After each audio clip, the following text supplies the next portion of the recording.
parce que le Tout-Puissant a fait pour moi des grandes choses. Je ne sais pas si quelqu'un en ce lieu, Dieu a fait pour elle ou lui des grandes choses, mais j'aimerais que ce soir nous puissions penser un peu à ce que Dieu a fait pour nous. Pense un peu à toutes ces choses que le Seigneur a fait pour toi, même si ces choses ne sont pas grandes, même si ces choses ne sont pas à la hauteur de tes attentes, mais Dieu a fait quand même quelque chose. Si au moins c'est quelque chose, j'aimerais juste que ton âme ce soir soit en train d'exalter le Seigneur comme l'âme de Marie. Marie n'a pas regardé à tout ce qu'on pouvait dire sur elle. Marie a vu combien elle était peut-être la moindre de toutes, mais le Seigneur a jeté un regard favorable sur elle. C'est pour ça qu'elle se dit, mon âme exalte le Seigneur. Pourquoi? Parce que Jésus a jeté un regard favorable sur moi. Moi qui étais peut-être la moindre de toutes, j'étais peut-être rien aux yeux des hommes. Je n'étais peut-être pas considérée. On ne me voyait peut-être pas. Mais lorsque le Seigneur est venu me rencontrer, aujourd'hui je suis la bienheureuse de ma génération. Est-ce que quelqu'un ce soir peut juste dire aussi au Seigneur, Seigneur, merci pour tes bienfaits, mon âme t'exalte. Aujourd'hui, ce n'est pas moi qui t'exalte, mais c'est mon âme qui vient t'exalter. Parce que tu as fait au-delà de ce que je pouvais attendre. Peut-être que ce n'est pas pour maintenant. Peut-être que toi, les bienfaits de l'Éternel, c'est depuis des années. Tu as toujours expérimenté des grandes choses. Le psalmiste dit dans les psaumes que mon âme bénit l'Éternel et n'oublie aucun de ses bienfaits. L'homme aura tendance à oublier les bienfaits. Aujourd'hui, tu vas rendre service à quelqu'un, mais il va oublier ça dans les années qui suivent. Mais Dieu, lorsqu'il rend service, lorsqu'il fait quelque chose, tu es marqué automatiquement et ça te pousse de toujours lui rendre des actions de grâce. Et lorsqu'on vit encore, lorsqu'on a encore la vie, on sait qu'il y a de l'espoir. Dieu nous rassure en nous donnant la vie. Parce qu'il sait que même si aujourd'hui tu ne vis pas bien, sache que ce que je te donne, peut-être d'ici 2 ans, d'ici 2 mois, sera encore bien. Voilà pourquoi garde l'espoir. Est-ce que ce soir, quelqu'un peut juste dire au Seigneur, mon âme te bénit, mon âme t'exalte ce soir et n'oublie aucun de tes bienfaits. Rien, je n'oublie rien. Même parce que tu avais fait autrefois, peut-être il y a 5 ans passés, il y a 2 ans passés, il y a certaines personnes qui ont toujours voulu venir ici comme moi, mais n'ont pas eu cette opportunité. Il y a de ces personnes qui voulaient finir des études comme moi, mais n'ont pas eu cette chance. Il y a de ces personnes qui voulaient étudier comme moi, dans des bonnes conditions, mais n'ont pas eu cette chance. J'ai peut-être fini les études d'une façon et d'une autre. Peut-être que mes parents manquaient d'argent et c'est quelqu'un qui est venu juste nous aider à un moment où on ne s'attendait pas. Ce sont des choses que le Seigneur aimerait entendre ce soir. Lui dire que Seigneur, tu m'as tendu la main lorsque tout le monde avait tourné le dos contre moi. Seigneur, tu étais là avec moi lorsque personne ne pouvait compter sur moi. Moi, quand on me regardait, on me disait rien ne pourra sortir de toi. Tu es tellement rien que rien ne sortira de toi. Quand on te regarde, on disait que non, qu'est-ce des choses de bon va sortir de toi? Qu'est-ce que tu pourras dire de bon? Tu es une femme, tu es un homme, peut-être même tu es cadet, peut-être même tu es 3e. On ne te regardait pas. Pourquoi? Parce qu'on se dit que le fait de naître 3e, le fait de naître même femme, de naître même 4e cadet de la famille, on ne te considère pas. Mais Dieu a choisi ce moment-là pour venir te qualifier lorsque le monde te disqualifie. Est-ce que ce soir tu peux juste lui dire, Seigneur, mon âme te bénit ce soir, mon âme te loue encore ce soir, mon âme reconnaît tes bienfaits ce soir. Voilà pourquoi je suis là. Non pas pour te dire que Seigneur, donne-moi ceci, mais d'abord pour te dire que je n'oublie aucun de tes bienfaits. Je n'oublie aucun de tes bienfaits. Même lorsque je me sentais seule, même lorsque je traversais, Seigneur, la vallée de l'ombre de la mort, tu as toujours été là. Tout le monde pouvait fuir, mais toi, tu étais toujours là pour me dire que je suis avec toi, je serai avec toi. Tu as toujours été là, même quand le monde pouvait venir me dire de méchanceté, même quand le monde pouvait me dire que rien de bon sortira, on te met à l'écart. Oui, lorsque les gens pouvaient me mettre à l'écart, toi Seigneur, tu as choisi ce temps-là pour me dire que viens, je suis avec toi. Même quand le monde espérait ma chute, toi tu étais là pour me dire que je serai toujours avec toi. Avec moi tu ne vas pas tomber. Est-ce que quelqu'un peut le dire assurance-là que tu me donnais, alors qu'on attendait juste quelque chose pour que je tombe. Toi, tu étais là, Seigneur, pour me tenir, pour me saisir de ta main, pour me dire que tu ne vas pas tomber. Même si tu penses que tu vas tomber, tu ne vas pas tomber. Tu vas peut-être trébucher, mais sache que tu ne vas pas tomber. On ne te verra pas par terre. Tu ne tomberas pas. Pourquoi? Parce que tu étais avec moi. Tu m'as donné cette assurance-là. J'ai peut-être grandi en insécurité. J'ai peut-être grandi dans des conditions que je ne comprenais pas, dans des conditions où je me demandais, Seigneur, est-ce que vraiment tu nous vois ou tu nous vois pas? Mais oui, il fallait ce temps-là arrive pour qu'aujourd'hui je puisse comprendre que le Seigneur a toujours été là, au bon moment, au bon endroit, quand je l'attendais, quand je me disais que non, je n'ai personne pour m'aider, quand je n'avais pas d'angle pour payer mes études, quand je n'avais plus d'argent pour faire quelque chose, quand j'étais fortement malade à l'hôpital, au point où je perdais mes cheveux, au point où je commençais déjà à perdre ma vie, au point où je partais déjà, je me rendais compte que la terre restait, moi je m'en vais. Le Seigneur, toi, tu étais venu en ce moment pour dire que non, tu ne t'arrêtes pas ici. Ce n'est pas à cet âge que je voulais que tu parles. Ce n'est pas à cet âge que je voulais que toi, tu quittes cette terre. Ah, c'est dans ce moment-là où toi, tu viens me rassurer, me dire que Aline, j'ai encore besoin de toi. J'ai encore besoin de toi. Voilà pourquoi je te donne la vie. Pourquoi? Parce que quand il y a la vie, tant qu'il y a cette vie-là, il y a de l'espoir. Tu as toujours été là où moi je disais que Seigneur, dans cette terre ici, dans ce pays, je n'ai personne. Je suis dans des moments où, Seigneur, je ne sais plus quoi faire. C'est dans ces moments-là où tu venais.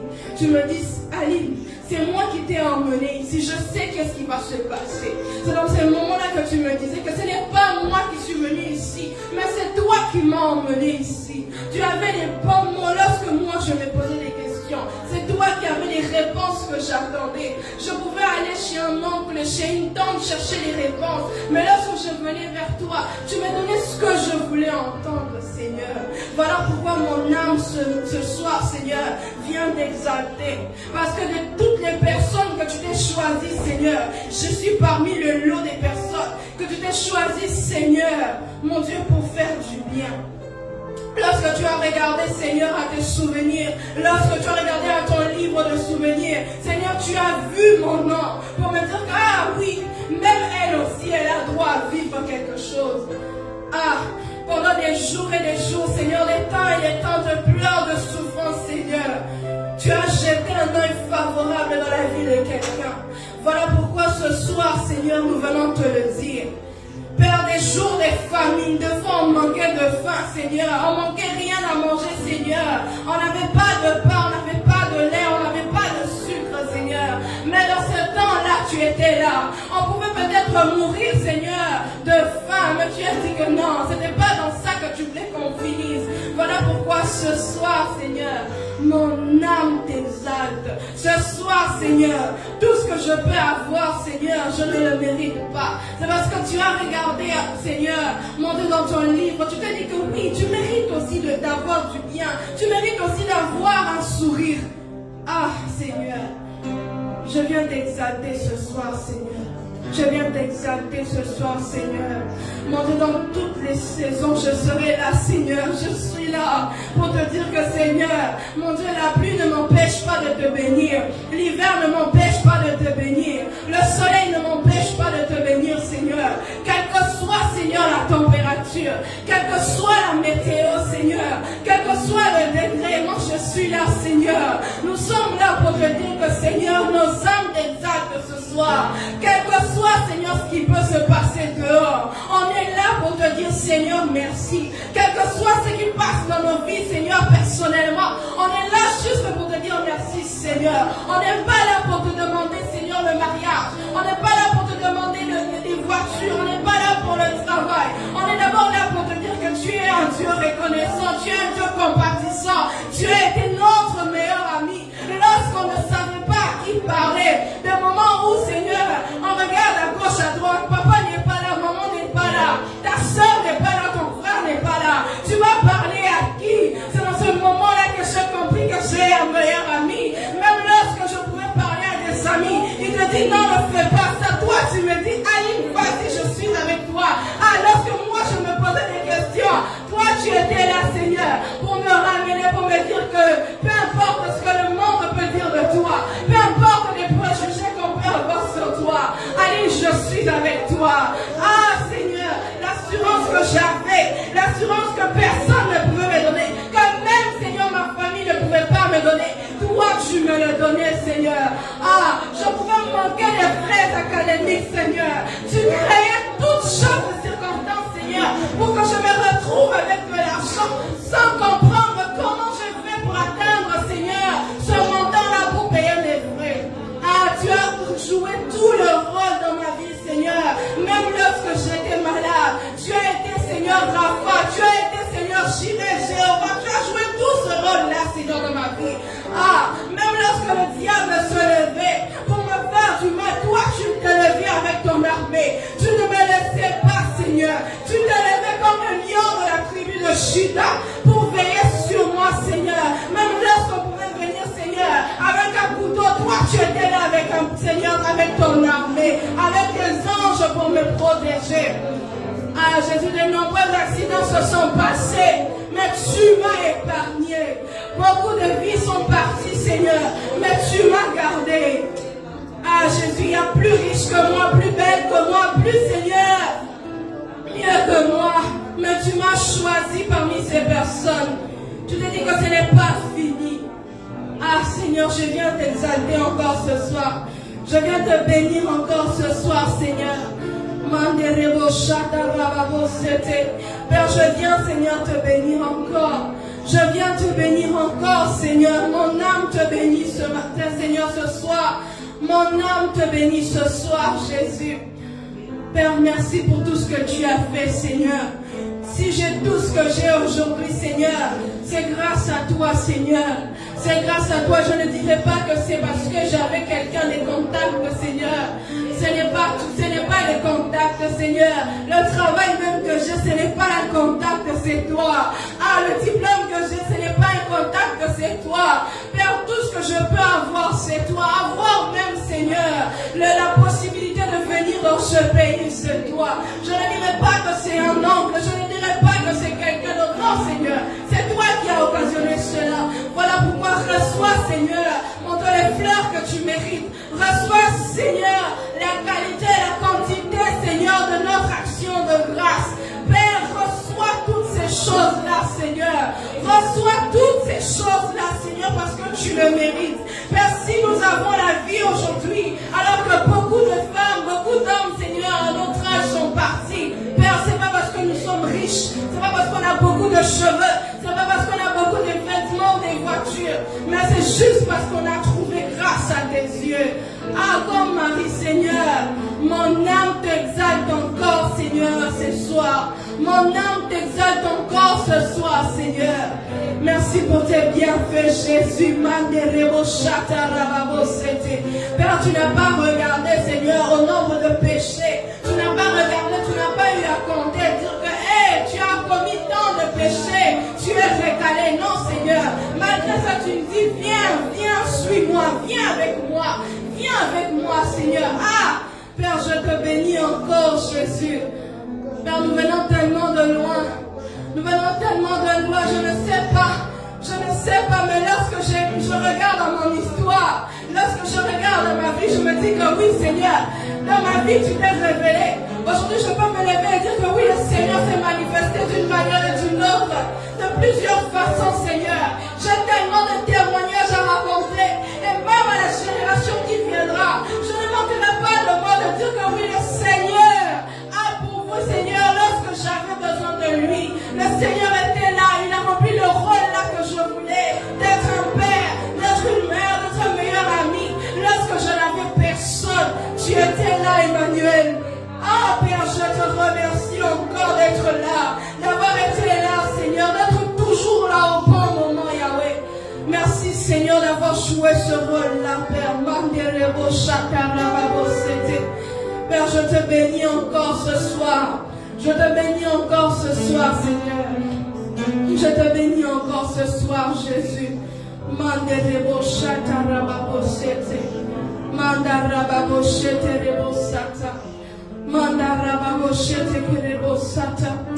Ah, Père, merci, Seigneur.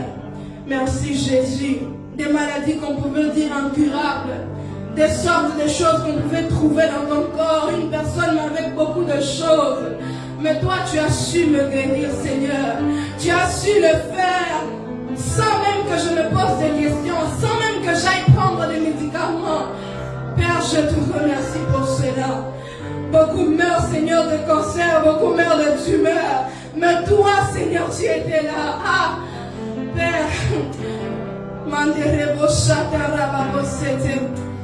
Père, je ne peux que te remettre toutes ces actions de grâce au ciel.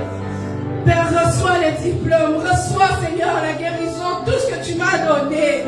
Reçois cela, Seigneur. Reçois cela. Si je vis aujourd'hui, c'est par ta grâce. Si je suis à Lille aujourd'hui, c'est par ta grâce, Seigneur. C'est juste ta grâce, Seigneur. Ce n'est pas des médecins, ce ne sont pas des parents, mais c'est juste ta grâce, Seigneur. Voilà pourquoi reçois cela ce soir. Reçois cela ce soir, Jésus. Reçois cela, Seigneur. Reçois cela ce soir, Jésus.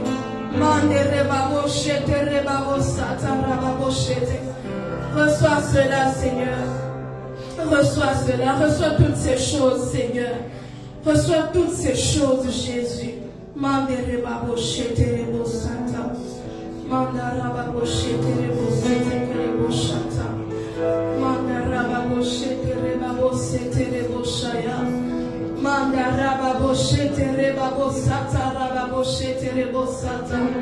Père, reçois toutes ces choses, Seigneur. Reçois toutes ces choses, Jésus. Reçois toutes ces choses, Seigneur. Est-ce qu'un assoiffé ce soir peut juste dire au Seigneur, je suis disposé pour toi. Je suis assoiffé de toi ce soir. Remplis-moi juste de toi. Remplis-moi de toi. Remplis-moi de toi. Remplis-moi de ta présence. Remplis ce lieu de ta présence. Est-ce que quelqu'un peut le dire au Seigneur? Je suis assoiffé de toi. Je veux que tu sois là, Seigneur. Remplis-moi, remplis ma vie de toi. Je veux te ressembler à tel point que remplis-moi, Seigneur. Je veux devenir comme toi. Je veux être comme toi, Seigneur. Remplis-moi de ton esprit. Je veux agir comme toi. Je veux parler comme toi, Seigneur. Remplis-moi de ton esprit. Est-ce que quelqu'un peut le dire au Seigneur ce soir? Est-ce que quelqu'un peut désirer encore la présence de Dieu ce soir? Père, nous te désirons encore, nous t'appelons encore ce soir, Seigneur. Saint-Esprit, nous avons besoin de toi, Seigneur. Nous venons, Seigneur, comme des vases vides, Seigneur, afin que tu nous remplisses encore ce soir. Remplis-nous, Seigneur, nous sommes assoiffés de toi. Assoiffés, Seigneur, de te recevoir. Assoiffés, Seigneur, afin que tu descendes encore sur nous, Seigneur. Remplis-nous, Seigneur. Remplis ce lieu de toi, Seigneur. Remplis ce lieu de toi, Jésus. Père, nous avons besoin de toi, Seigneur. Saint-Esprit, nous ne pouvons pas faire des pas sans toi, Seigneur. Voilà pourquoi nous t'appelons encore ce soir. Voilà pourquoi nous te demandons, Seigneur, d'agir encore en ce lieu, Seigneur.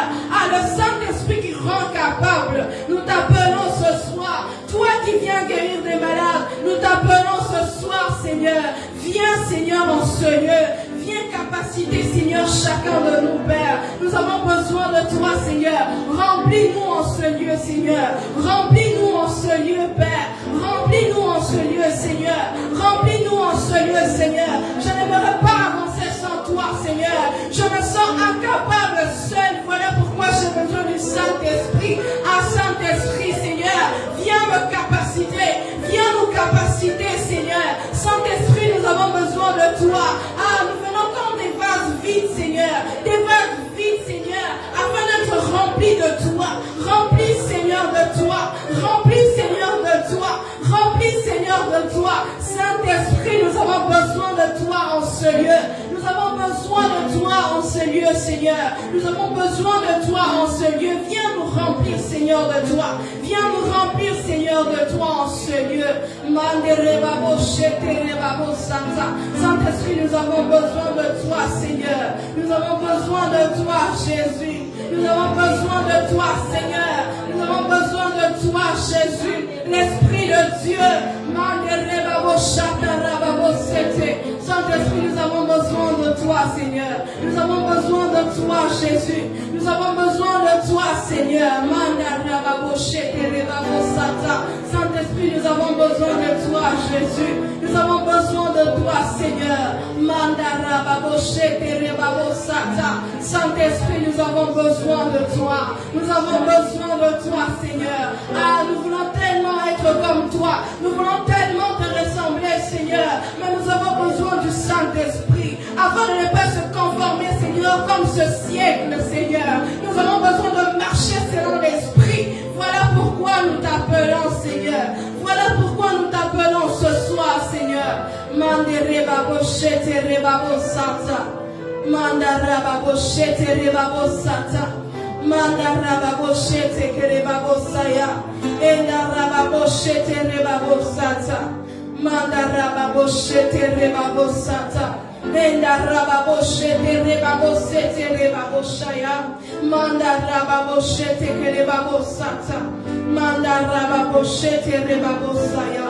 Endaraba boshete rebabo sata. Mandaraba boshete rebabo saya. Jésus, Saint-Esprit, nous avons besoin de toi. Saint-Esprit, nous avons besoin de toi. Saint-Esprit, nous avons besoin de toi. Saint-Esprit, nous avons besoin de toi, Seigneur. Nous avons besoin de toi, Jésus. Nous avons besoin de toi, Seigneur. Manderebabo shakarababo sete. Mandarababo shete rebo sata. Merci, Seigneur. Merci, Jésus.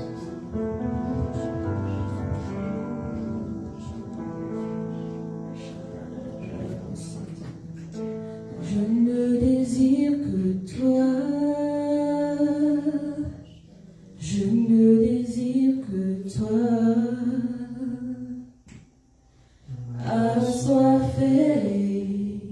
Assoiffé de ta présence.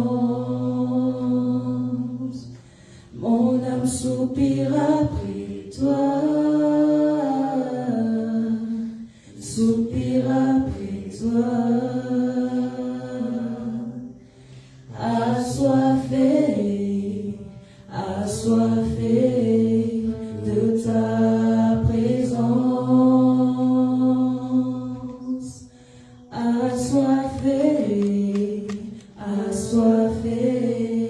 de ta présence. Je ne désire que toi.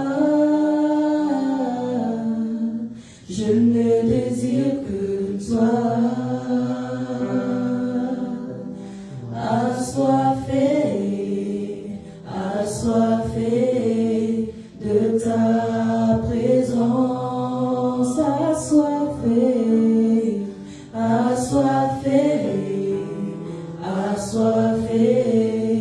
de ta présence. Assoiffé de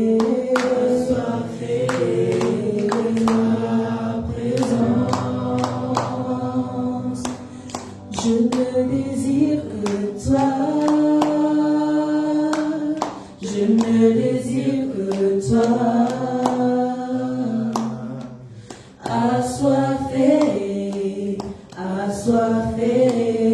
de ta présence.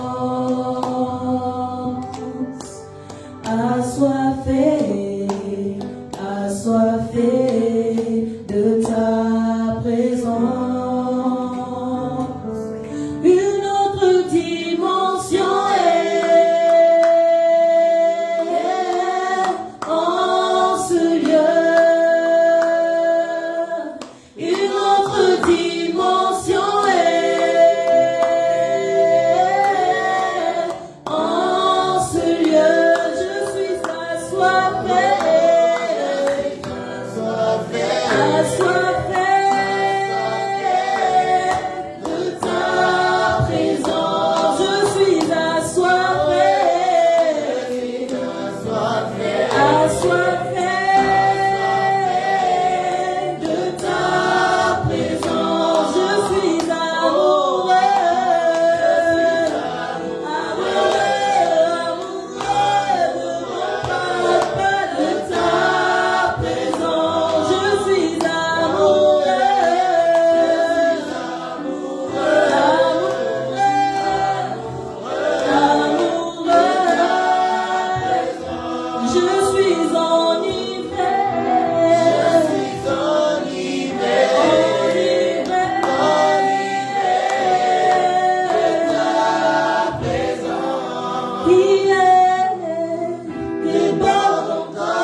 Car je n'ai jamais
Jésus lui répondit, quiconque boit de cette eau aura encore soif, mais celui qui boira de l'eau que je lui donnerai n'aura jamais soif, et l'eau que je lui donnerai deviendra en lui une source d'eau qui jaillira jusque dans la vie éternelle. La femme lui dit, Seigneur, donne-moi de cette eau afin que je n'aie plus soif et que je ne vienne plus puiser ici.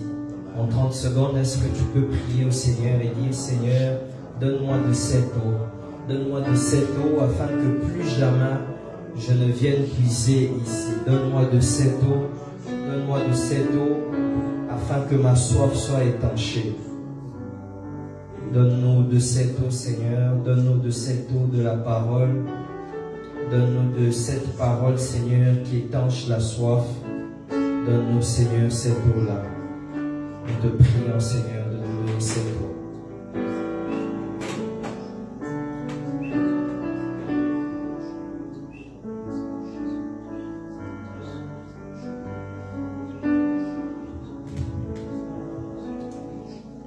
Donne-nous de cette eau. Au nom de Jésus. Amen. Amen. Est-ce que nous pouvons acclamer royalement le Seigneur comme il se doit?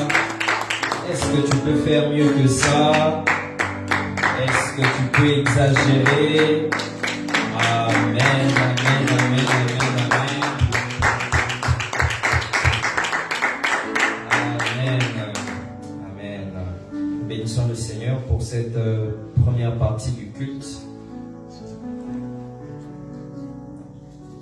Nous voulons entendre la parole du Seigneur. Je te prie d'être bien disposé afin de pouvoir recevoir le dépôt que le Seigneur a prévu pour nous en cette soirée, pour toi particulièrement en cette soirée. Alors avant d'aller plus loin, je remercie le Seigneur pour la grâce, pour sa grâce, pour son élection dans ma vie, que de me tenir devant vous, du haut de cette chair.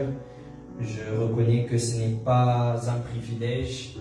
Je reconnais que ce n'est pas plutôt un acquis, mais c'est vraiment un privilège qu'il me fait, qu'il m'accorde en tout cas. C'est pourquoi je le rends grâce. Je rends grâce aussi aux visionnaires de cette œuvre, nos pasteurs qui portent cette œuvre à cœur. Je bénis le Seigneur pour leur vie et je bénis le Seigneur aussi pour le comité avec qui on travaille en collaboration. Et je bénis le Seigneur pour ta présence. Est-ce que tu peux acclamer pour toi-même? Je croyais que tu allais faire mieux que ça parce qu'il s'agit de toi. Amen. Alors, ce soir, je voudrais partager avec nous un petit thème, une petite pensée, et puis quoi, nous allons prier, replonger encore dans un temps de prière. Nous sommes dans Matthieu 25, Matthieu chapitre 25. Matthieu chapitre 25, le verset 1 à 13. Matthieu 25, le verset 1 à 13. Matthieu 25, le verset 1 à 13. C'est notre seul texte. Matthieu chapitre 25, je lis au nom du Seigneur.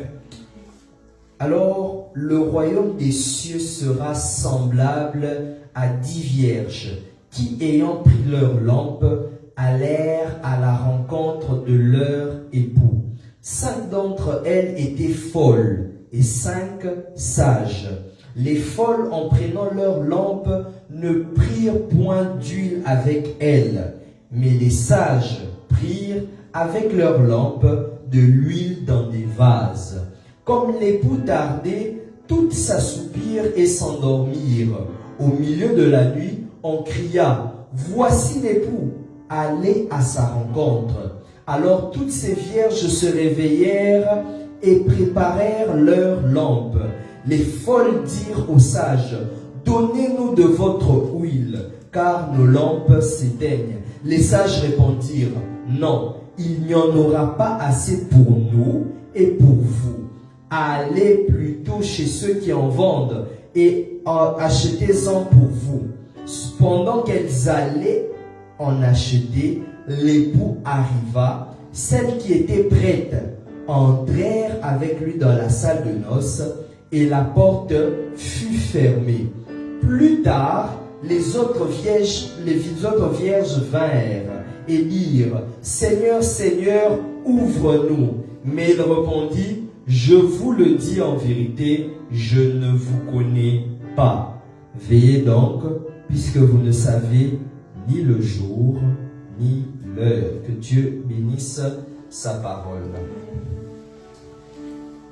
Alors, dans mon introduction, nous connaissons tous ce texte comme étant la parabole des 10 vierges, ou bien, si vous voulez, la parabole des 5 vierges folles et des 5 vierges sages, qui se retrouvent dans Matthieu 25. Et cette parabole n'est que la continuation du discours que Jésus avait déjà commencé dans Matthieu chapitre 24 sur les signes du temps de la fin. Le Seigneur a parlé à ses disciples de ce qui allait arriver durant tout le chapitre 24 des signes des temps de la fin, à savoir qu'il y aura des faux prophètes qui séduiront les croyants. Une nation s'élèvera contre une autre, comme nous sommes en train de le voir actuellement. Un royaume contre un autre, des famines, des tremblements de terre, que nous serons haïs à cause des nations, que nous serons haïs de toutes les nations à cause du nom de Jésus, que l'iniquité sera accrue, que la détresse sera si grande qu'il n'y en aura eu jamais pareil, et beaucoup d'autres choses. Et au milieu de tout ce récit que Jésus est en train de faire de Matthieu chapitre 4, Jésus maintenant dit qu'il y aura un élément marquant. Au milieu de toutes ces choses-là, il y aura un élément marquant. Il dit, et il se met à parler de la parabole des vierges. Alors il dit dans son discours, alors, ou plus précisément, en ce temps-là, le royaume des cieux sera semblable. Vous le savez certainement que Jésus avait un discours assez imagé. Il voulait, à chaque fois qu'il voulait parler du royaume des cieux, comparer cela à ce que nous vivions sur la terre. Et les théologiens regroupent cette parabole qui parle du royaume des cieux qui est semblable à certaines choses. C'est comme ça que vous verrez qu'il dit le royaume des cieux est semblable à un trésor qui est caché dans le champ, à un maître de maison qui va louer des ouvriers de la dernière heure, à un homme qui a semé dans son champ, à un roi qui a fait des noces pour son fils. Tout cela pour imager le royaume des cieux. Et il est en train, dans le chapitre 25, de faire maintenant une précision, qu'au milieu de tous les signes de temps de la fin, il y aura un moment, en ce temps-là, au milieu de toutes ces catastrophes qu'il y aura à l'échelle mondiale, Jésus reviendra trouver son église ressemblant à 10 vierges. Et cette parabole enseigne que en ce temps-là, le royaume de Dieu sera comme ces 10 vierges-là. Donc, durant un moment précis, l'église va commencer petit à petit à ressembler à 10 vierges. Il ne dit pas maintenant, mais il dit lorsque les choses que j'ai citées tantôt vont commencer à se manifester, l'église petit à petit va commencer à ressembler aux 10 vierges. C'est pourquoi vous verrez que la parabole des 10 vierges est la seule qui est au futur. Généralement, quand Jésus voulait faire une allusion avec le royaume des cieux, il disait toujours le royaume des cieux est semblable, donc au présent. Mais lorsqu'il veut parler de la parabole des 10 vierges, il dit alors le royaume des cieux sera semblable. Donc c'est quelque chose qui viendra, qui s'en viendra. Le royaume des cieux sera semblable. Et lorsqu'il fait allusion à cette parabole, c'est pour essayer de grouper, de diviser les catégories de chrétiens que nous trouverons. Il ne parle pas de toute la population du monde, il parle des membres des fidèles de l'Église du temps de la fin, qu'ils ressembleront. Pas des païens, mais des fidèles. Donc les vierges sont vierges parce qu'elles sont à l'instar des chrétiens actuels. Et la parabole des 10 vierges parle d'être prêt ou pas pour l'enlèvement.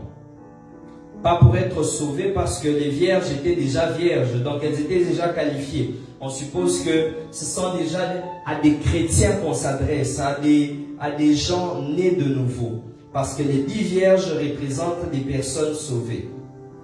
Et seuls ceux qui seront prêts pourront être enlevés par l'époux. C'est pourquoi la condition qu'il fallait à ces 10 vierges-là était d'avoir l'huile qui représente le Saint-Esprit, qui représente la communion avec le Saint-Esprit. Au temps de la fin, l'une des choses qui permettra aux chrétiens, à tout homme de pouvoir mieux vivre sa chrétienté, de pouvoir mieux vivre sa marche avec Dieu, ce sera l'huile, ce sera la communion intime avec le Saint-Esprit. Et si le Saint-Esprit a un rôle déjà très principal, alors que nous sommes à cette ère ici et que nous voyons petit à petit ces signes du temps de la fin s'accomplir, imaginez-vous alors quand ce sera vraiment le début de l'Apocalypse.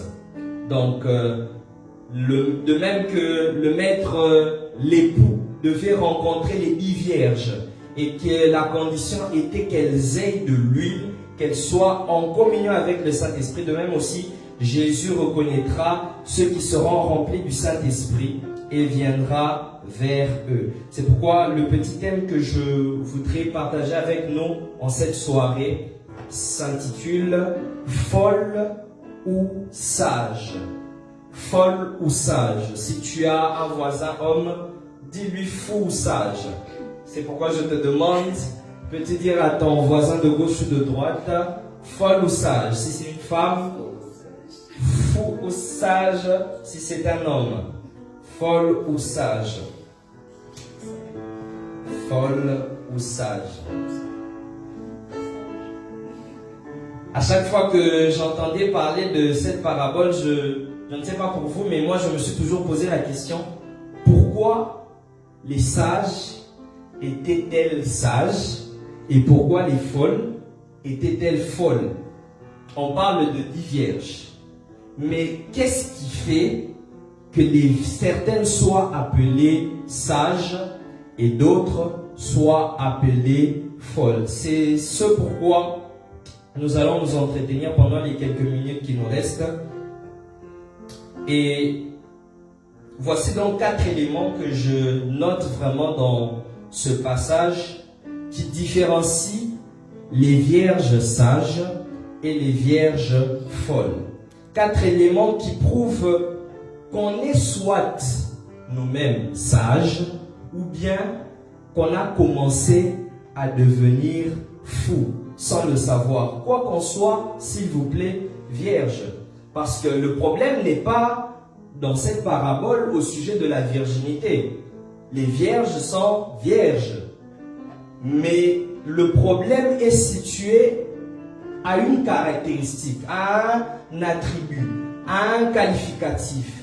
C'est qu'elles étaient vierges pour certaines, mais certaines étaient sages et d'autres étaient folles. Nous pouvons être aussi chrétiens, mais certains sages et d'autres fous. Certaines sages et d'autres folles. C'est pourquoi le premier élément que je note qui fait la différence entre les vierges sages d'un côté et les vierges folles, c'est que nous l'avons tous vu et vous le savez que c'est premièrement le manque de prévision ou de provision qui fait la différence. Le manque de prévision ou de provision. La Bible dit, alors le royaume des cieux sera semblable à 10 vierges qui, ayant pris leur lampe, allèrent à la rencontre de l'époux. Les folles, en prenant leur lampe, ne prirent point l'huile, mais les sages prirent avec leur lampe de l'huile dans des vases. Le premier élément qui différencie un chrétien fou d'un chrétien sage selon les qualificatifs que donne la Bible, c'est le manque de prévision ou bien le manque de provision. Ça, ne pas prévoir, ne pas s'approvisionner, ne pas anticiper. Ou si vous voulez aller plus loin, c'est le manque de vision. Quand il a fallu faire des prévisions, quand il a fallu faire des provisions pour aller rencontrer l'époux, les sages ont compris que nous allons à la rencontre de l'époux. Donc, je voudrais vraiment vous inviter avec moi de réfléchir. Nous allons réfléchir à ce que la Bible n'a pas dit, au sous-entendu de la Bible. La Bible dit qu'elles allèrent à la rencontre de l'époux. C'est-à-dire qu'elles étaient premièrement dans un endroit où l'époux n'était pas. Amen. Donc, elles se retrouvaient quelque part, dans un lieu, dans une maison, dans une ville où l'époux n'était pas. L'époux s'est trouvé dans une autre ville, sinon elle ne se serait pas déplacée. Amen. Donc elle se déplace, que ce soit d'1 kilomètre, que ce soit de 10 kilomètres ou de 15 kilomètres, la Bible fait allusion à un mouvement, à un déplacement. Et vous le savez, à cette époque, il n'y a pas de véhicule, il n'y a pas de voiture, il n'y a pas de moto, il n'y a aucun moyen de transport. Le seul moyen de transport qu'ils avaient, c'était leurs 2 pieds. Certainement, ils ont fait un trajet pour arriver dans une destination. Et même lorsqu'elles sont arrivées à destination, la Bible dit qu'elles s'assoupirent parce que l'époux tardait.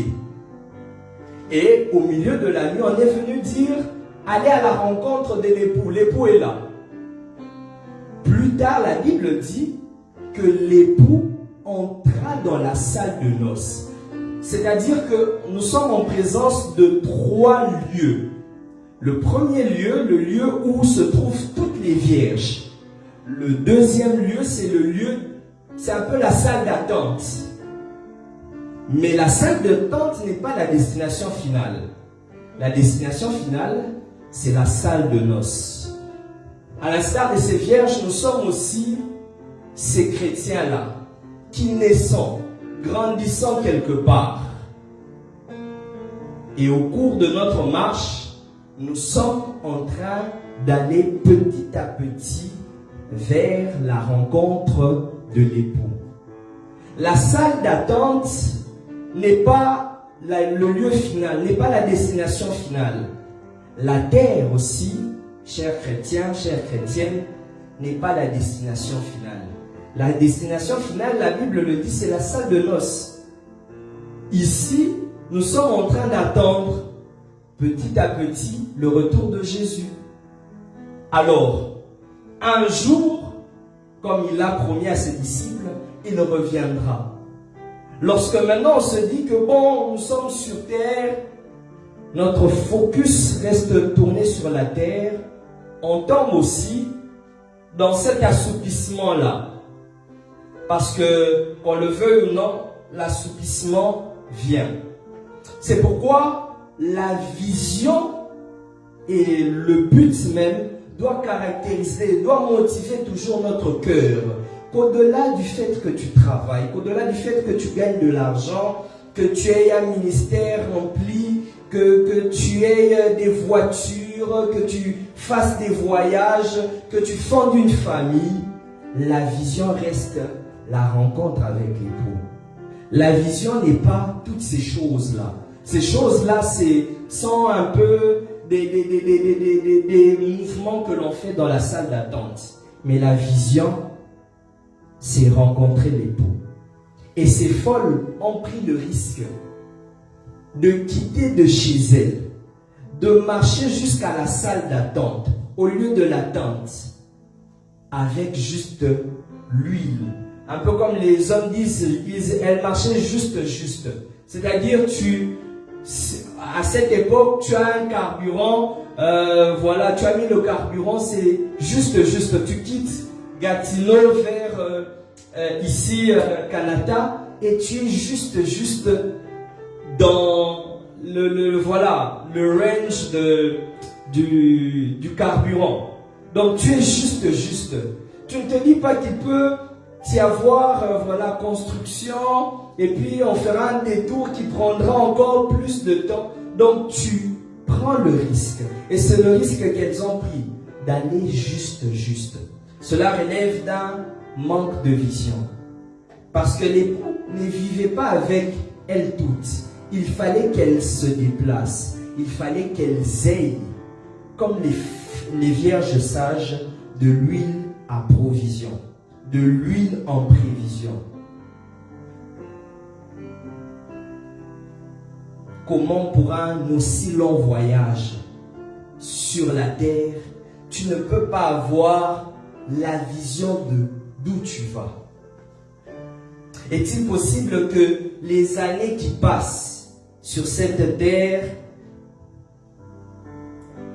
année après année, un an s'ajoute dans ta vie, mais tu ne connais pas le but même de ton existence? Pourquoi tu es sur cette terre? Juste pour travailler? Juste pour te marier? Juste pour, voilà, fonder une famille? Le manque de vision, le manque de provision, le manque de prévision est le premier signe de la folie. Lorsque vous voulez regarder un homme qui est fou, un chrétien qui est fou, pour contextualiser notre cas, posez-lui la question: où te vois-tu dans 5 ans? Bon, vous me direz que 5 ans c'est quand même trop loin. Donc, dans 3 ans, où te vois-tu dans 3 ans? 3 ans c'est aussi loin. Bon, raccourcissant. Où te vois-tu le 8 octobre 2024? Quelles sont les prévisions? Qu'est-ce que tu t'es dit de ton année prochaine? Parce que vivre au jour le jour n'est pas différent de la vie d'une chèvre. Parce que la chèvre, c'est vraiment l'expression de ma mère qui, à chaque fois qu'on dormait, on s'est réveillé sans prier et tout, elle me disait: comment vous pouvez vivre comme une chèvre? Parce que la chèvre se réveille, elle va, elle broute de l'herbe, elle rentre, elle dort, elle se réveille, elle va, elle se promène, et puis elle revient. Comment voudrais-tu vivre au jour le jour ta vie, sans connaître pourquoi tu es sur cette terre? Pourquoi jusqu'en ce 8 octobre 2024? Alors que plusieurs sont nés le même jour que toi, certains sont morts, n'ont pas atteint l'âge que toi tu as, toi tu es vivant jusqu'en ce moment. Est-ce pour occuper inutilement la terre? Donc le manque de vision, le manque de prévision, le manque de provision est le premier signe de folie. Le deuxième signe de folie, c'est la paresse. La Bible dit au verset 5 jusqu'au verset 7, comme l'époux tardait, toutes s'assoupirent et s'endormirent. Au milieu de la nuit, on cria: voici l'époux, allez à sa rencontre. Alors toutes ces vierges se réveillèrent et préparèrent leurs lampes. Réfléchissez encore avec moi. Oui, il est vrai que l'époux tardait et qu'elles toutes ont eu sommeil. Parce que, bon, on attend, il n'arrive pas, on finit tous par s'endormir. Mais la question que je me pose, c'est: est-ce que le sommeil là est bien mérité pour tout le monde? Est-ce que ce sommeil là est bien mérité pour tout le monde? Oui ou non? Ce n'est pas une question piège. Oui ou non? Non. Parce que d'un côté, on a 5 vierges sages qui se sont pliées en 4, certainement durant la journée, pour aller chercher l'huile en réserve. Elles ont acheté l'huile en réserve. la Bible dit qu'elles les ont mis dans des vases. Et la Bible mentionnant les vases, on comprend que elles avaient des lampes et des vases, pendant que les vierges folles n'avaient que des lampes. C'est-à-dire que s'il fallait marcher, certaines marchaient avec une lampe et un vase comme ça. Certaines, les sages, étaient chargées à cause du trajet de transporter quelque chose qui est peut-être lourd, peut-être léger, mais qui pèse quand même. Et d'autres étaient moins chargées parce qu'elles n'avaient ni acheté de l'huile et n'avaient que leur lampe. Et elles arrivent, elles attendent l'époux traîne jusqu'à ce qu'elles dorment. Alors je repose ma question, est-ce que le sommeil de tout le monde là est bien mérité? Quand j'étais petit, mon père me disait, n'a droit au sommeil, au repos, que celui qui a travaillé. Si tu n'as pas travaillé, si tu n'as pas, utilisé tes mains de la journée, pourquoi veux-tu dormir? Le Seigneur a créé le repos pour que l'homme se repose pour se reposer lui-même de son ouvrage. Donc on comprend que le sommeil et le repos est la conséquence du travail. C'est parce qu'on a travaillé 6 jours qu'on se repose. C'est parce qu'on a travaillé en un certain lieu pour un certain moment qu'on doit se reposer. Alors, comment ces femmes, ces vierges-là, veulent dormir au même rang, au même moment que ces sages-là? J'aurais compris que les sages s'endorment parce que ça a été dur de chercher l'huile, de le conserver. Mais les folles, pourquoi doivent-elles dormir? Et au contraire, elles devraient être éveillées parce qu'elles n'ont pratiquement rien fait de leur journée.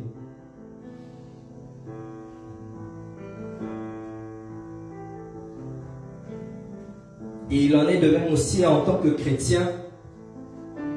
Lorsque tu veux remarquer un chrétien fou d'un chrétien sage, le chrétien sage prévoit, non seulement il prévoit, mais il s'assure de travailler à ce qu'il a prévu là. Tandis que celui qui est fou préfère se reposer de son œuvre. Quand j'étais au pays, j'étais tellement zélé que même en 6e des humanités, si je crois que c'était en 5e, j'ai failli reprendre parce que le zèle de la prédication, du service me dévorait tellement. Et un jour, on m'a posé la question, mais toi, tu es tout le temps dans ça, tu fais que ça. C'est vrai que j'étais quand même déséquilibré, mais j'ai aimé quand même ma réponse en disant que il arrivera un temps où je me reposerai de mon œuvre. Mais pendant que je suis encore jeune, alors que j'ai toute la force, alors qu'on dit que la jeunesse est l'âge où il y a la vigueur, où il y a la force, je préfère travailler pour que lorsque le moment viendra de pouvoir atteindre un certain âge, que je me repose de mon travail. Je parle à un jeune chrétien ce soir que ce temps de la jeunesse est le temps où il faudrait travailler encore fort. Parce qu'il arrivera un temps où tenir debout comme ça, chanter comme on a l'habitude de chanter, ce ne sera plus le cas parce que la fatigue de la semaine, les enfants, la femme, le mari, toutes ces choses-là seront un facteur mis à ton ministère, mis à ta vie chrétienne. Alors s'il y a un temps pour jeûner, s'il y a un temps pour chercher la face de Dieu, c'est pendant qu'on est encore jeune. Parce que tu atteindras 45 ans, 50 ans, jeûner pendant 3 jours consécutifs ne sera pas chose facile. Parce que l'estomac commencera à réclamer que tu n'es plus comme quand tu avais 20 ans. Et certaines expressions françaises disent que Je n'ai plus mes jambes d'il y a 20 ans, parlant de ceux qui ont déjà dépassé cet âge. Parce que c'est à 20 ans qu'on est vraiment vif. Alors, c'est pendant cette période-là que tu dois travailler. Non seulement travailler à ton salut, travailler pour le Seigneur, mais aussi travailler. Je voudrais donner ce conseil que la jeunesse, ça passe vite. Je parle comme un vieux, mais je ne suis pas vieux. Mais je me donne aussi à moi-même ce conseil que la jeunesse, ça passe vite. Donc, si tu veux préparer, si tu veux sécuriser déjà l'avenir de tes enfants, même si tu ne les as pas encore vus, c'est entre cette période. Les banquiers disent que c'est la constitution de la vie, c'est ça, active, c'est ça. Donc, c'est cette période où tu es en train de te construire, tu es en train de constituer petit à petit ton demain. Alors, pendant que tu es encore jeune, pendant qu'il est encore temps, va, travaille à ton salut, travaille dans le ministère, travaille, parce qu'il arrivera un temps où tu voudras prêcher, mais ce sont les jeunes maintenant qui sont à la mode. Et toi, tu auras passé ta jeunesse à ne pas vouloir prêcher, et puis on dira que tu es has-been, tu es démodé. Parce que génération après génération, c'est toujours comme ça. En tant que jeune, on critique les plus vieux, les plus âgés, que ils font ceci, ils font cela. Mais nous aussi, quand on sera de l'autre côté, ceux qui sont venus après nous diront que nous on fait les jeunes et tout. C'est alors que tu es jeune, c'est le moment de pouvoir travailler encore. À bon entendeur, salut. C'était le deuxième signe de la folie, la paresse. Le troisième signe de la folie se trouve dans le verset 8 à 9. La Bible dit, les folles dirent aux sages, donnez-nous de votre huile, car nos lampes s'éteignent. Le verset 9 dit, les sages répondirent, non, il n'y en aura pas assez pour nous et pour vous. Allez plutôt chez ceux qui en vendent et achetez-en pour vous. Le troisième signe de la folie, qui caractérisait la folie des vierges folles, je l'ai intitulé comme le manque de diplomatie. Le manque de diplomatie. Ou si vous voulez, le manque de réflexion. La Bible dit que les folles, lorsqu'elles entendent que l'époux est maintenant là, elles se réveillent en se précipitant. Elles préparent, on a même dit qu'elles préparaient leur lampe. Je ne sais pas pourquoi, parce qu'il n'y avait plus assez d'huile, mais la Bible dit quand même que toutes préparèrent leur lampe. C'est alors qu'elles se rendent compte que non, elles n'ont plus assez d'huile. Alors qu'elles sont dans une position de faiblesse, dans une position où tu ne peux pas revendiquer tes droits, la Bible dit qu'elles disent « Donnez-nous de votre huile, car nos lampes s'éteignent. »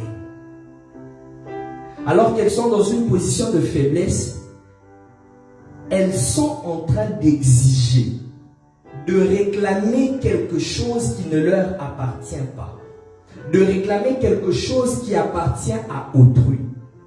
Lorsque je ne pense pas que c'est au hasard, parce que lorsqu'il s'agit de supplier, la Bible fait allusion des personnes dans la Bible qui ont supplié pour obtenir certaines choses. Bartimée, toutes ces personnes qui ont obtenu un miracle par supplication.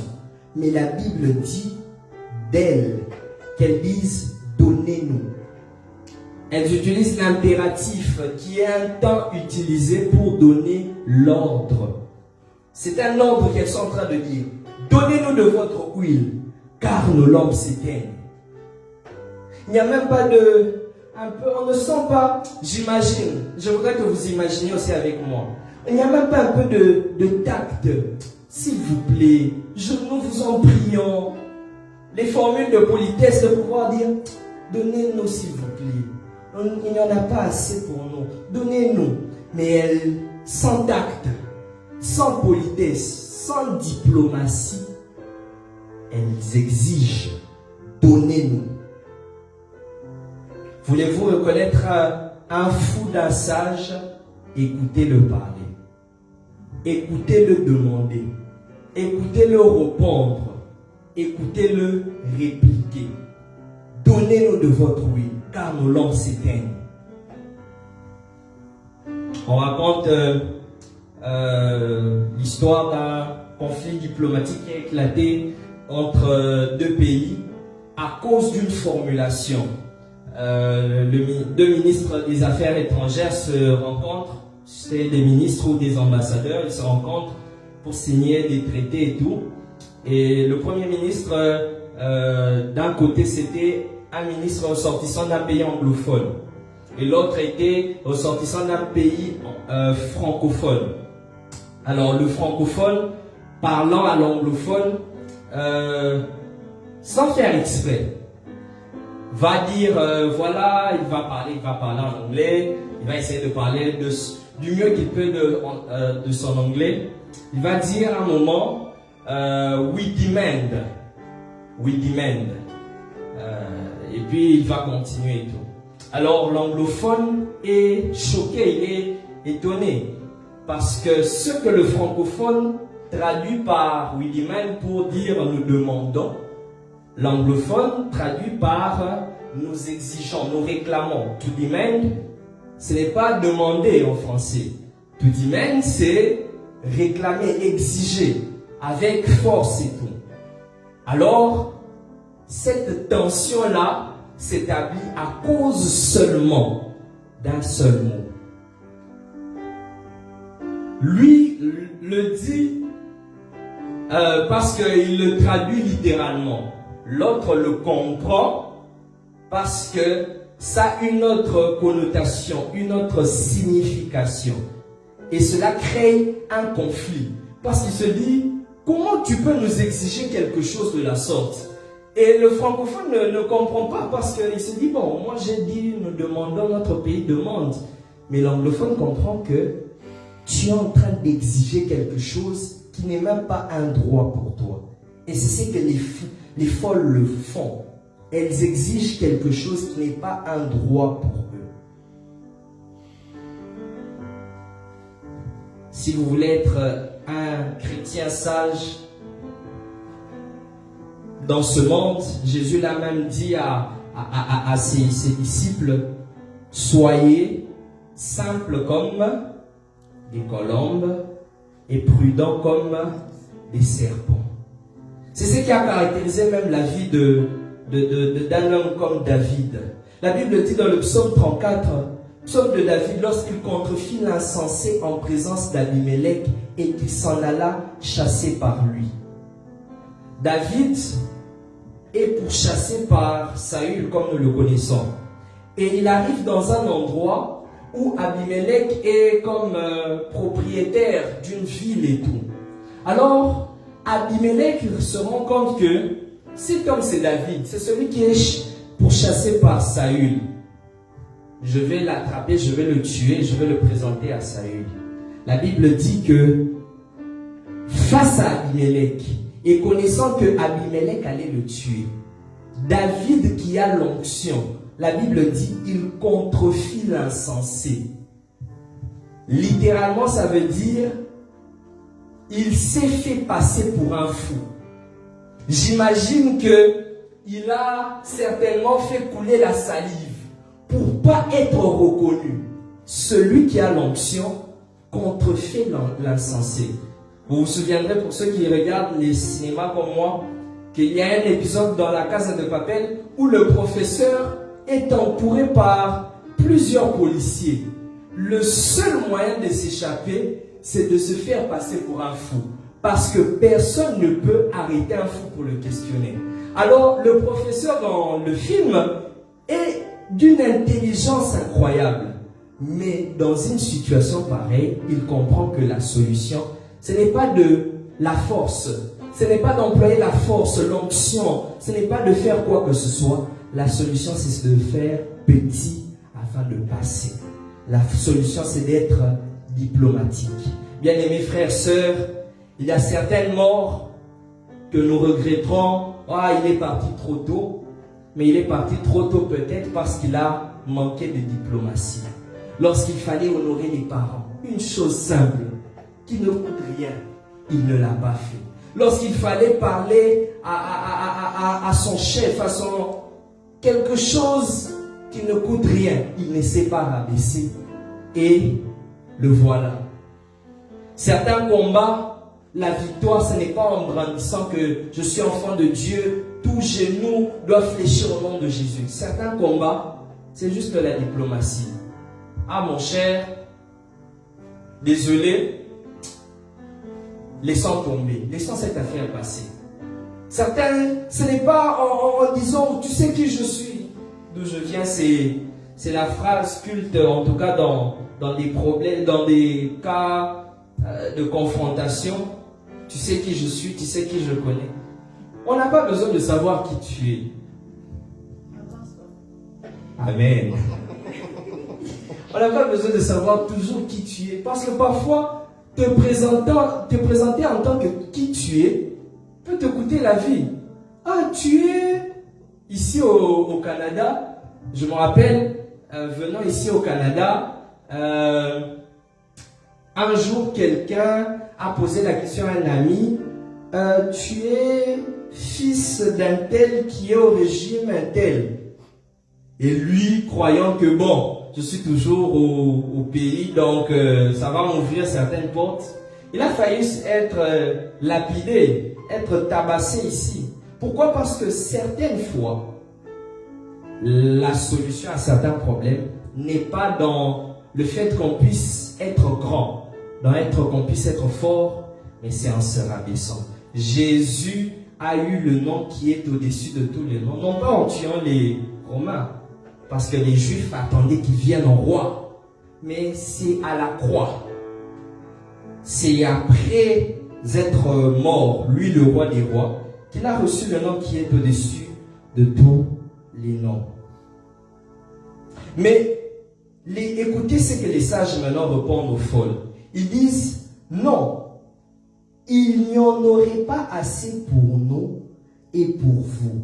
Allez plutôt chez ceux qui en vendent et achetez-en pour vous. Écoutez même la réponse des sages. Tu sens qu'il y a la sagesse. Les folles ont demandé, donnez-nous. Mais les sages répondent qu'il n'y en a pas assez pour nous et pour vous. En réalité, ce que vous vouliez demander, c'était donnez-nous afin que nous puissions partager. Les sages ont compris que le réel problème, c'est le partage. C'est le partage. Mais elles ont dit non. Le problème, c'est le partage. Mais il n'y en a pas assez pour nous. Donc, il y a une probabilité qu'on puisse vous donner. Mais ça ne sera assez, ni pour vous, ni pour nous. Et la deuxième solution prouve encore la sagesse. La Bible dit, achetez chez les vendeurs d'huile. Allez acheter vers ceux qui vendent. J'imagine que si elles avaient posé cette question bien avant, un peu plus tôt, elles auraient eu le temps d'aller acheter et de revenir. Mais parce qu'elles sont folles et elles manquent de sagesse, elles n'ont pas su poser la bonne question au bon moment. Parce que la demande était peut-être bonne, mais pas au bon moment.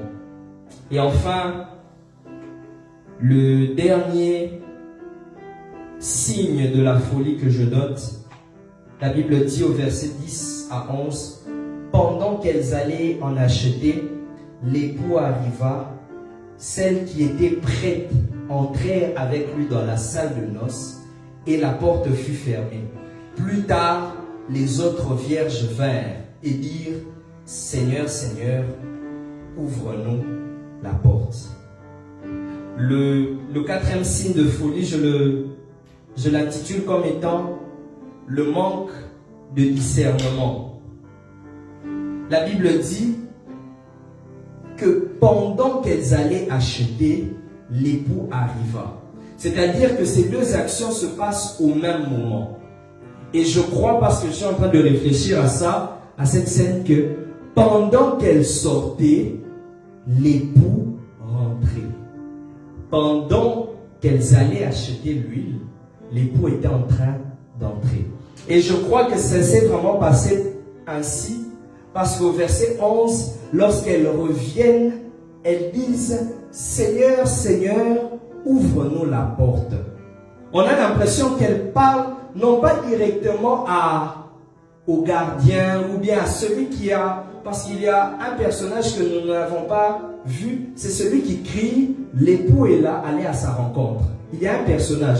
Mais on a l'impression qu'elle ne parle pas à ce personnage-là. Elle parle directement à l'époux. C'est comme si lorsqu'elle sortait et que l'époux rentrait, elles s'étaient croisées et puis elles ont dit à l'époux, non, on ne traîne pas. On va vite acheter de l'huile et puis on revient. J'imagine que ça s'était passé comme ça. Mais elles prennent une décision folle au moment où il fallait prendre une décision sage. La Bible dit, on a dit, voici l'époux, allez à sa rencontre. Mais au lieu d'aller à la rencontre de l'époux, c'est ce moment qu'elles choisissent là pour aller acheter l'huile. Oui, c'est vrai que l'huile est importante. C'est vrai que l'huile est la condition pour voir l'époux. Pour qu'on puisse vraiment voir l'époux lorsqu'on allumera la lampe et tout. Mais le comble, et ce qui me fait mal, c'est que, et là je voudrais que vous imaginiez encore avec moi, c'est que elles sont allées acheter de l'huile. Amen. Avec leur lampe qu'elles disaient que ça semblait s'éteindre. Donc, le trajet de là où elles étaient vers là où il fallait acheter l'huile était suffisant pour voir au milieu de la nuit. Amen. Vous êtes d'accord avec moi? Donc, il se peut que, avec le peu qu'elles avaient, au lieu de voir l'époux, elles ont pris encore le risque, avec le peu là, d'aller encore chercher l'huile et de revenir avec l'huile à la maison pour l'époux. Alors je me pose la question, est-ce que l'huile était finalement la condition pour voir l'époux? Parce qu'elles avaient l'huile. Pourquoi elles n'ont pas vu l'époux? Elles sont vierges. Elles ont des lampes. Elles ont l'huile qu'elles ont achetée. Est-ce que l'huile était la condition? Et c'est là que je voudrais vraiment clôturer le message de ce soir, c'est que, bien-aimés frères et sœurs, en ce temps de la fin, être vierge ne suffit pas. En ce temps de la fin, être chrétien, chrétienne ne suffit pas. Marcher dans la sanctification, dans la sainteté ne suffit pas. Je ne dis pas qu'il ne faut pas le faire. Je dis que cela, à la lumière de cette parabole, ne suffit pas. Parce que les vierges, c'est pas qu'elles avaient perdu leur virginité. Elles étaient toujours vierges. Mais cela ne suffisait pas. Il ne suffisait pas d'avoir la lampe. La lampe représente la foi. En ce temps de la fin, il ne suffit pas d'avoir juste la foi. Non. Elles avaient leur lampe, mais elles ne sont pas entrées. Il ne suffit pas d'avoir l'huile, qui est la communion avec le Saint-Esprit. Elles avaient l'huile, elles avaient la lampe, elles étaient vierges. Mais la Bible, la réponse à tout cela se trouve dans juste leurs caractéristiques. La Bible dit qu'elles étaient d'un côté sages et de l'autre folles. À la sainteté, à la foi, à la communion avec le Saint-Esprit, rajoutons la sagesse, rajoutons le discernement. Certaines personnes ne seront pas disqualifiées au temps de la fin parce qu'ils n'ont pas marché dans la sainteté. Non, non. Non pas parce qu'ils ont manqué de foi. Non, non. Non pas parce qu'ils ont manqué la communion avec le Saint-Esprit. Non plus. mais parce qu'ils ont tout simplement manqué de sagesse, manqué d'intelligence, manqué de discernement.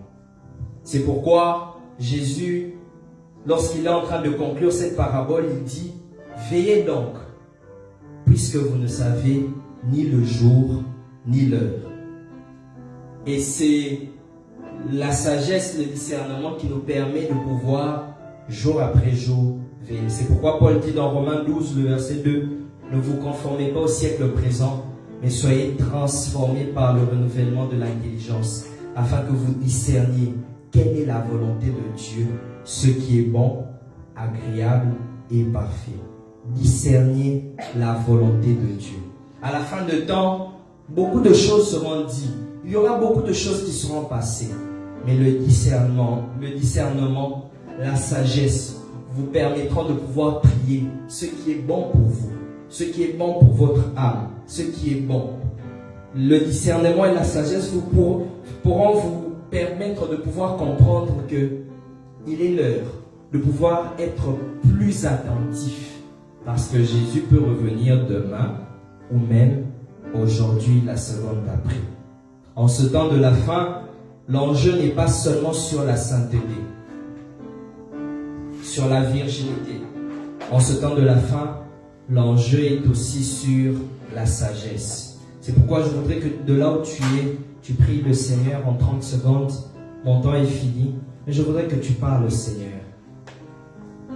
Je crois que ce message est un message adressé aux chrétiens, à l'Église. Mais la Bible dit qu'une catégorie des vierges était folle et d'autres étaient sages. Prie le Seigneur. Demande au Seigneur, Seigneur, je désire être une vierge sage. Je désire être un chrétien sage. Je désire, Seigneur, ne pas manquer de provision, ne pas manquer de vision, ne pas manquer de prévision. Je désire, Seigneur, ne pas tomber dans la paresse. Je désire, Seigneur, ne pas manquer de diplomatie, ne pas manquer de réflexion, ne pas manquer de tact, ne pas manquer, Seigneur, de politesse. Je désire, Seigneur, en ce temps de la fin, Père, je désire ne pas manquer de discernement, ne pas manquer de sagesse. Est-ce que tu peux faire de cela ta prière et dire, Seigneur, je désire ta sagesse. Je désire ta sagesse, ta sagesse. Je désire être une vierge sage, un chrétien sage. Je ne veux pas être un chrétien fou, une chrétienne folle, une chrétienne folle, une vierge folle. Je veux être un chrétien sage, une vierge sage.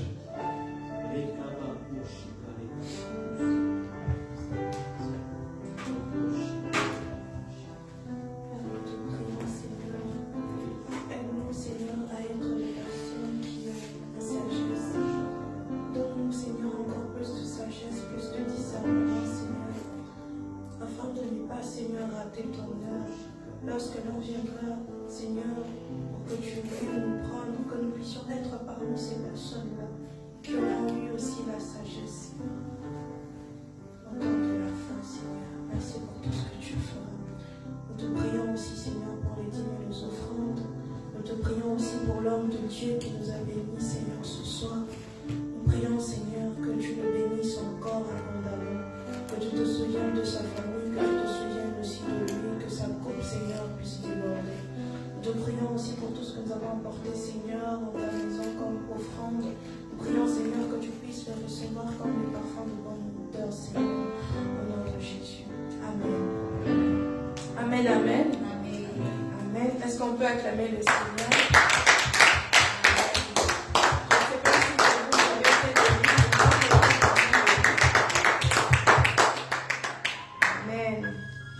Que le Seigneur soit béni. Nous sommes arrivés à notre temps de offrandes et de dîmes. Alors, pour ensuite aussi, je pourrais donner le communiqué pour ceux qui ont du cash. Vous pouvez juste vous approcher pour donner vos offrandes. Nous avons aussi un autre moyen d'offrir au Seigneur, c'est par Cordial Interact pour ceux qui n'ont pas de cash, mais ceux qui ont le cash peuvent juste s'approcher. Il y a des enveloppes qui sont juste là, qui seront distribuées pour vous et vous pourrez ensuite le mettre sur le panier d'offrande.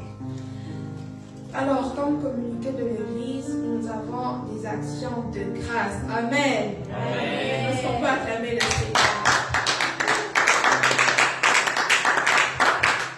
Actions de grâce, nous rendons grâce à Dieu, des multiples actions de grâce au Seigneur pour la réussite d'Elo Canada. Amen. Amen.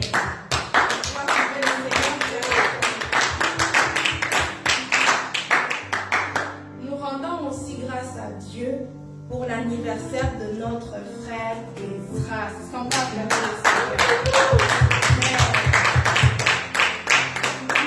l'anniversaire encore, homme de Dieu.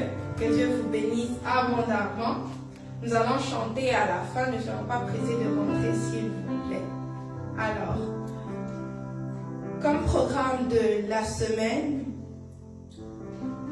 il y a Invasion évangélique dénommée Anakazo tous les mercredis à partir de 18h30 à 19h30. Donc, nous sommes là tous les mercredis dans les rues de Canada ou même ailleurs aussi, mais dans les environs de Canada, toujours en train d'évangéliser. Donc, si nous avons du temps, si vous êtes disponible le mercredi à partir de 18h30, vous pouvez nous joindre ici. On se rencontre et on s'en va évangéliser le peuple de Dieu. Et tous les dimanches, avant le culte, nous sommes là aussi, mais à partir de 17h30. Donc, nous pouvons nous joindre aussi ici, à partir de 17h30, pour ceux qui ont du temps, venir, aller évangéliser, puis ensuite revenir pour notre culte. Alors, comme programme de la semaine, nous sommes ici tous les dimanches, de 19h juste à 20h30. Là, c'est pour ceux qui n'ont peut-être pas le temps, qui n'avaient peut-être pas l'occasion d'évangéliser avec nous à partir de 17h30. Vous pouvez directement venir à 19h juste, mais ceux qui ont l'occasion peuvent venir quand même à 17h30 ici à l'église. Alors, pour clôturer, nous avons à nouveau parmi nous. Vous n'avez jamais été ici avec nous, vous êtes là pour la première fois, vous nous accompagnez aujourd'hui pour prier avec nous, écouter la parole, nous sommes bénis de vous recevoir. Juste à lever votre main et nous serons en train de vous accueillir aujourd'hui. Notre frère, on acclame le Seigneur pour votre présence. Merci beaucoup de nous honorer par votre présence. Que le Seigneur vous bénisse abondamment. Nous allons nous tenir debout pour pouvoir prier.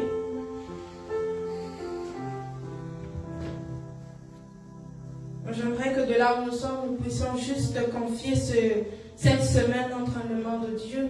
Nous allons juste proclamer de bonnes paroles, de bonnes choses que nous voudrions voir pour la semaine prochaine, des bonnes nouvelles que nous attendions, peut-être des choses que nous désirons voir lundi, mardi ou même mercredi. Dire au Seigneur, Seigneur, nous voulons voir quelque chose durant cette semaine, nous te dédions la semaine. Prions le Seigneur, éternel au Dieu, nous venons, Seigneur, te rendre des actions de grâce pour ce qu'a été ce culte. Merci d'avoir été avec nous comme l'alpha et d'avoir fini avec nous, Seigneur, comme oméga. Nous te prions, Seigneur, pour la semaine qui va commencer. Nous prions, Seigneur, que tu prennes le contrôle de tout, que tu nous accompagnes, que tu sois avec nos familles, Seigneur.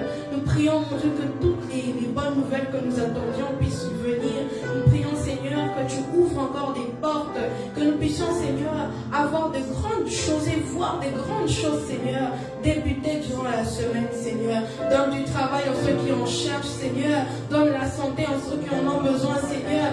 Donne, mon Dieu, toutes ces bonnes choses-là, Seigneur, à qui toi ne manque pas, Seigneur, durant cette semaine à quelqu'un. Bénis encore, Seigneur, nos familles. Pense aussi à toutes les personnes qui nous ont suivis, Seigneur, en ligne. Nous prions aussi que tu te manifestes, Seigneur, puissamment dans leur vie. C'est dans le nom de Jésus que nous avons ainsi prié. Amen. Est-ce que nous pouvons acclamer le Seigneur? Merci.